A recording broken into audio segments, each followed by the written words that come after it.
Life after your car is repossessed. What do you do? What do you do after your car is repossessed? Do you just, figure I can't get a car next month or next week, or I'm just going to pray that something's going to change, right? It's life after your car being repossessed. It's not the end of the world. In this video, I'm going to give you 5 things you need to think about after your car is repossessed. 1, again, it's not the end of the world.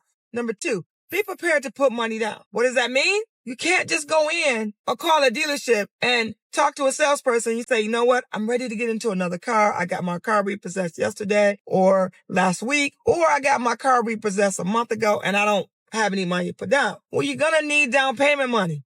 You need to have at least $1,000 to $2,000 down. Now, you may need more, but I'm just saying to you is be prepared to put money down. That's number 2. Number 3.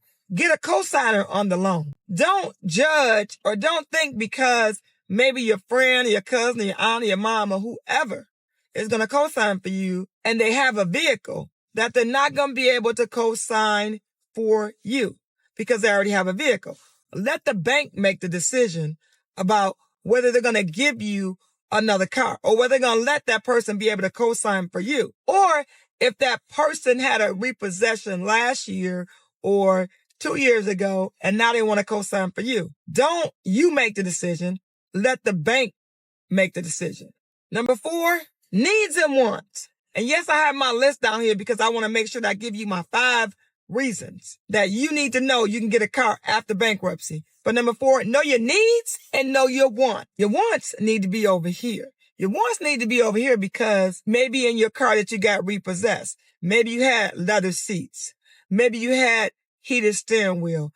Maybe you had a sunroof, and maybe it was a top of the line model, whether it was a Malibu or it was a Traverse Premium or High Country. You're not able to get all those wants. So you look at your needs. Do you need a car or do you need a crossover? Do you need a 2-door car or do you need a 4-door car? You need to think about your needs. It's all about your needs right now, or all about your needs when your car had got repossessed. So again, put those needs right here and put those wants over here and look at your needs first. Number 5, refinancing.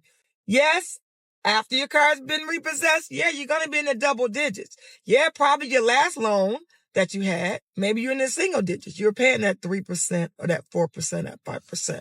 And now the finance company is saying, well, now you're going to qualify for that 15, 16, or 17% interest rate.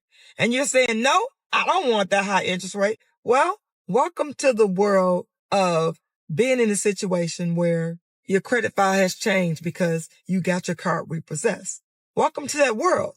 But that world does not have to be your world for the next 5 or 6 years or however that loan is.